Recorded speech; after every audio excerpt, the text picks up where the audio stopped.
So then, a sales position opened up with our competitor in the exact same territory I had.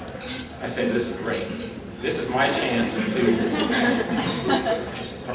screw Allergan.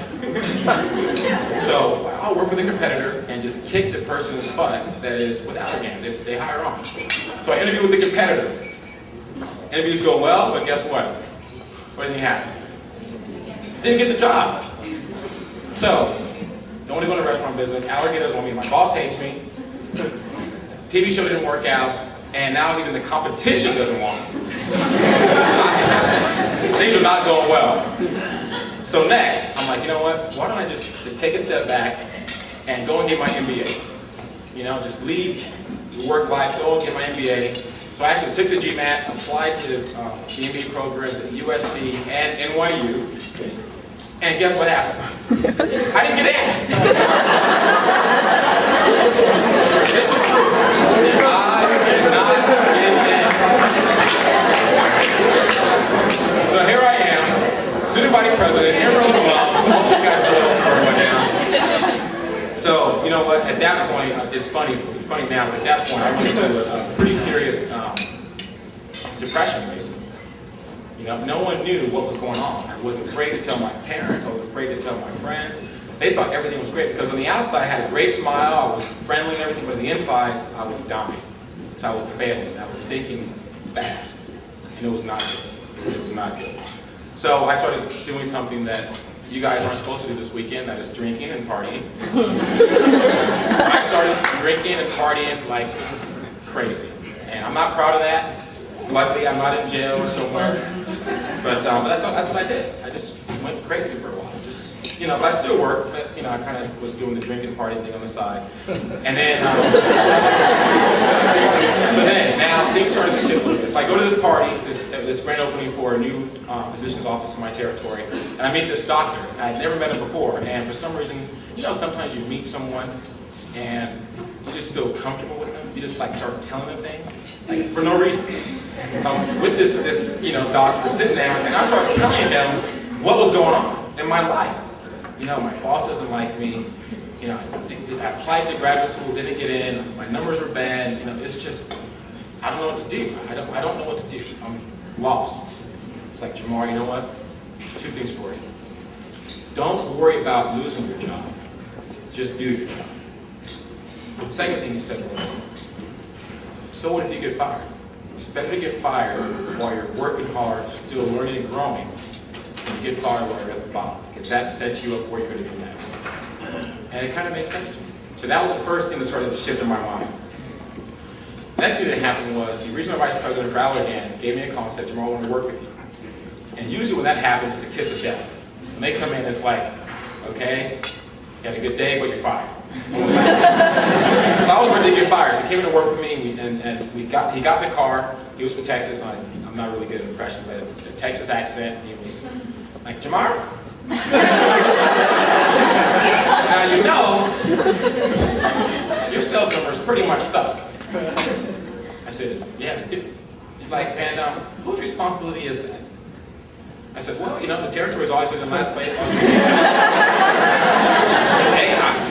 you know, what am I supposed to do? He's like, whose responsibility is it? I was like, well, the territory's always been in last place. And I swear to God, we were going back and forth. Finally, out of just sheer, like, whatever, I said, you know what, it's my responsibility. He goes, now you can learn something. Now I can teach you what you need to know. So then we go in and make a sales presentation to this office. We walk out of the office, and we get in the car, and he says, Jamar, is Dr. So-and-so married? I don't know, that's irrelevant. It's like, how many kids does he have? I don't know. Does he play any sports? Where did he go to school? I didn't have any of these answers. I'm like, why is he asking me this stuff that's not pertinent to my job? I'm here trying to get business. He goes, well, until you really understand your customers and the people that you're talking to, they will never ever respond to you. If you walk in all about your own interests, all about your sales numbers and making bonuses and dollars, they will never ever respond to you. And I said, great. And I said, well, am I going to get fired? He said, no, but I want you to patch things up with your boss. I want you to work with him because he's ready to fire you, and I want to give you one last chance. So I said, great. So my boss came out and worked with me, and we went into this one office, and it was a major deal we were trying to close. So we go in there, and my boss is talking to this doctor, and they're trying to close this deal, and my boss is getting nowhere. He's just, about ready to just take out his checkbook and have a blank check and give it to him. So finally, I don't know what I said, but I want to get that. So I stepped in, I said something. And then the doctor looked at my boss and said, you know what? He's like, you're going to learn a lot from him. I'm like, wow. My confidence started to get back up a little bit. So we actually closed the deal. And then things started to get a little bit better. My numbers actually creeped up a little bit. I was 93 out of 98. Allergan had a big layoff thing, and luckily I survived. But I was 93 out of 98. And I get a call from my parents saying that my grandfather passed away. So here I am in October of 1997. Numbers are still bad. Things were starting to get a little bit better with the boss, but then my grandfather passed away. He was my best friend, and that pretty much just crushed me. So I go in to work like a week later after I go to the funeral, and I go into this doctor's office, one of the biggest accounts in my territory, and I walk in there. Have you guys ever been to a doctor's office? You can actually look into the lane where they see patients. So I'm standing in there, and he's in there with the patient, this old lady, African-American woman, 80, 90 years old, and she's in there crying. I'm like, why would a person be crying in an ophthalmologist's office, in an eye doctor's office? It didn't make sense. But I was there, my suit, my bag, detailed, ready to sell to the doctor, and I just sort of made that an afterthought. So I'm sitting there, and as I see them finish up, the lady starts walking towards me. You know how someone's walking towards you and you kind of don't want to talk to them, so you kind of look away a little bit? So I'm doing that. I'm talking. I just want to go in here and get this deal closed and get out of here. So she's walking up, I just feel her steps walking up, and all of a sudden I feel this tug on my shirt.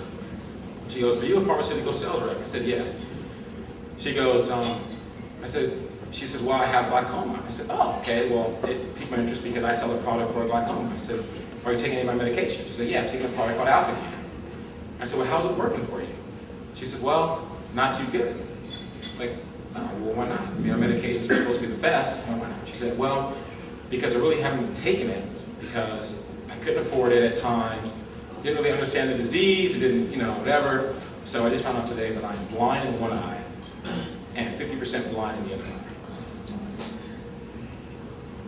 And at that moment, my whole attitude changed. I went back to being who I really was, someone that was all about principles and purpose. Someone that was not about making a dollar, someone that was not about being this big, named person. I had done a lot of great things in my life, but as I look back, it was never about me. It was never about promoting Jamar Brown. It was always about helping people. That's why when Hector gave me the call and said, can you speak tonight? I said, I would definitely be here because it's about giving back.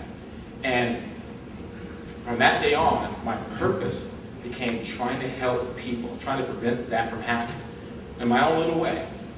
And I knew that if I was a better salesperson for my customers, if I understood them better, if I understood their business better, then they would prescribe more of my products, which would help more little old ladies and men like that. And that was my purpose for being with Allergan.